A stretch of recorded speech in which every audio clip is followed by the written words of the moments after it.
안녕하세요. 고통과 질병 없는 세상을 꿈꾸는 건강마마입니다.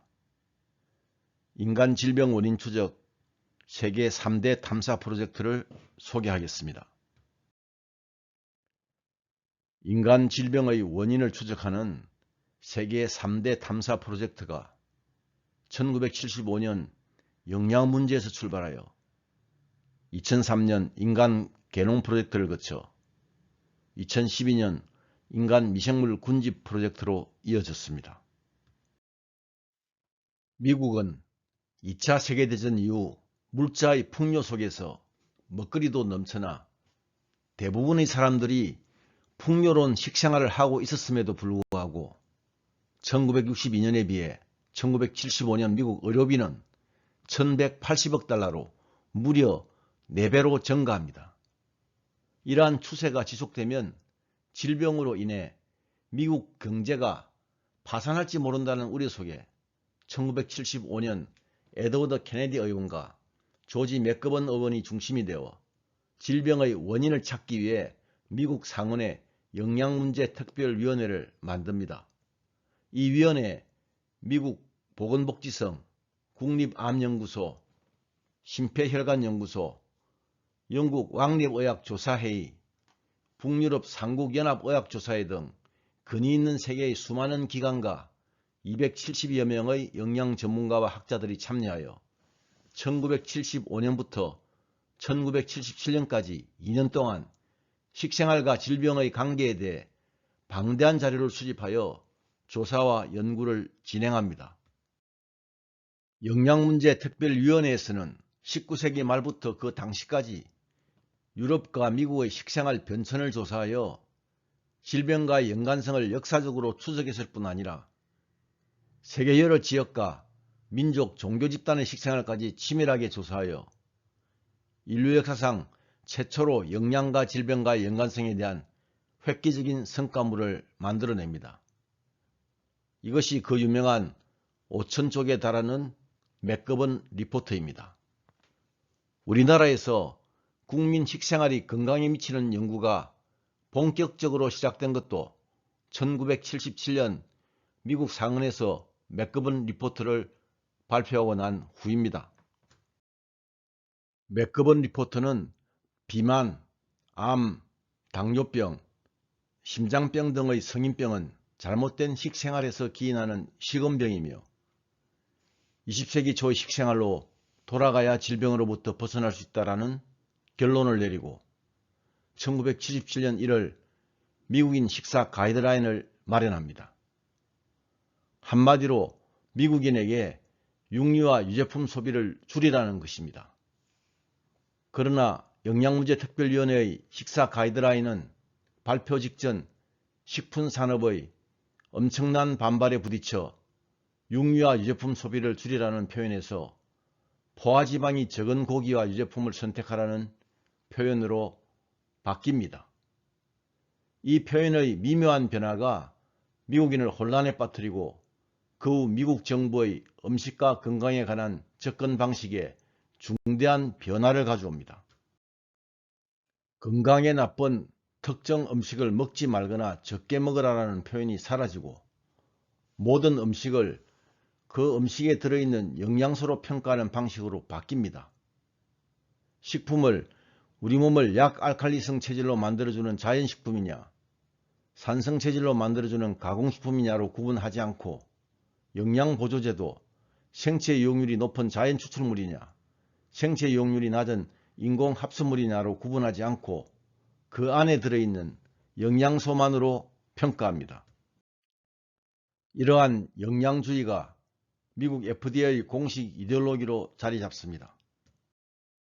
식품산업은 특정 영양소를 강화한 가공식품을 양산하고 마케팅에도 적극 활용하게 되며 소비자들은 이에 현혹되어 비싸더라도 특정 영양소를 강화한 식품을 구입합니다.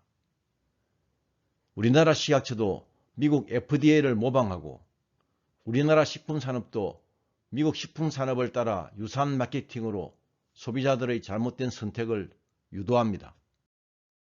영양과 질병 문제로 시작되어 그 해결책을 제시한 맥거번 리포트는 역설적이게도 약이 독이 되는 결과를 낳게 되고 이는 전 세계에 악영향을 미치게 됩니다. 인간 게놈 프로젝트는 미국, 영국, 독일, 프랑스, 일본, 중국의 6개국과 미국 벤처기업 셀레라 게노믹스의 후원으로 1990년부터 2003년까지 13년간 50억 불이 투입되어 진행된 프로젝트입니다. 인간 게놈 프로젝트 컨소시엄은 2001년 2월 15일 네이처에 인간 게놈 지도를 발표했으며 미국 벤처기업 셀레라 게노믹스는 하루 뒤인 16일 과학학술지 사이언스에 각각 자신들이 분석한 인간 게놈 지도를 발표합니다. 게놈 유전체는 유전 정보가 담긴 DNA 총합을 일컫는 말입니다. 발표 내용은 인간의 유전자는 22,865개이며 염기서열은 32억 개에 이르며 이를 통해 인체의 거의 대부분의 질병을 치료할 수 있는 길이 열렸다라고 획기적인 성과를 가시하는 것이었습니다.